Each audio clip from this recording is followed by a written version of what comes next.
अहमदाबादमध्ये विमानाचा अपघात का झाला याचं कारण आता समोर आलंय। शेवटच्या 40 सेकंदात पायलट सुमित सभरवाल यांनी एअर ट्रॅफिक कंट्रोलशी कॉल दिला। एक अशी घटना जिने संपूर्ण देशाला हादरवून सोडलं। अहमदाबाद विमान अपघात।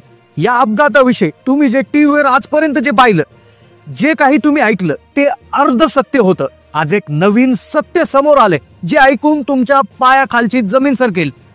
विमान कोसळण्यापूर्वी शेवटच्या 30 सेकंदाचं एक रेकॉर्डिंग आता जगासमोर आले। एक रेकॉर्डिंग ज्याने अपघाताचं खरं कारण उघड केलंय। संपूर्ण देशाला एकच प्रश्न पडला होता, विमान अपघात का घडला, चूक कोणाची होती? पण या रेकॉर्डिंगने एक सत्य बाहेर आणलंय। विमान ज्या बिल्डिंगवर कोसळल्याचं तुम्हाला दाखवण्यात आलं होतं तिथे ते कोसळलंच नाही, अपघाताची जागा दुसरीच होती। आजपर्यंत तुम्ही जे टीव्हीवर पाहिलंय ती जागा जिथे विमान कोसळलंय ती जागा अजिबात नव्हती, जागा दुसरीच होती। या अपघातात कॅप्टन समीर सबरवाल जे विमान चालवत होते यांचा जीव घेतला, पण त्याच वेळी त्यांच्याबद्दलचा देशवासियांचा अभिमान दुप्पट झालाय। कारण की या रेकॉर्डिंग मध्ये जी फक्त 40 सेकंदाची आहे, ज्यामध्ये असं काही सत्य समोर आले की ज्यामुळे कॅप्टन सबरवाल यांच्याविषयी देशाचा अभिमान दुप्पट झालाय।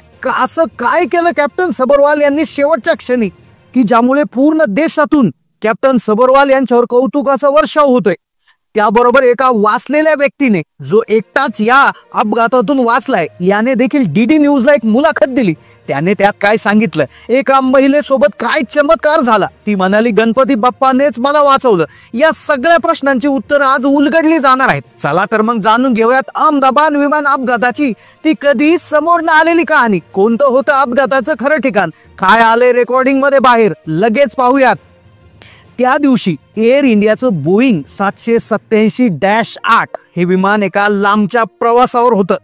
मिळालेल्या माहितीनुसार हे विमान अहमदाबाद एअरपोर्ट वरून लंडनला जायला निघालं होतं, पण त्याआधी ते विमान जवळपास 10 ते 12 तास प्रवास करून आलं होतं। हे विमान आधी पॅरिसहून दिल्लीला आलं होतं। पॅरिस हे शहर फ्रान्स मध्ये आहे, तिथून ते सगळ्यात आधी दिल्लीला आलं। जवळपास 8.5 तासाचं यशस्वी अंतर त्यांनी पार केलं होतं।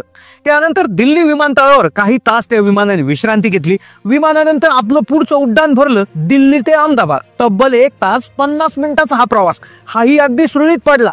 मग विमान वाहतूक तज्ञाने दिलेल्या माहितीनुसार या दोन्ही उड्डाणामध्ये विमानाच्या कार्यप्रणाली कोणती अडचण नोंदवली गेली नव्हती, सर्व काही सामान्य होतं।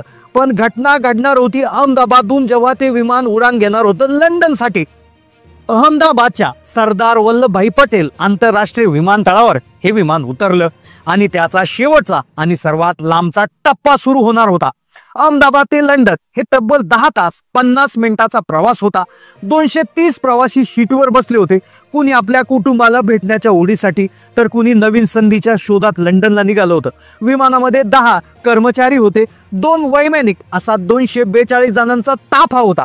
विमानाची धुरा सांभाळत होते कॅप्टन समीर सबरवाल, एक अनुभवी पायलट ज्याला 30 वर्षाचा आणि तब्बल 8000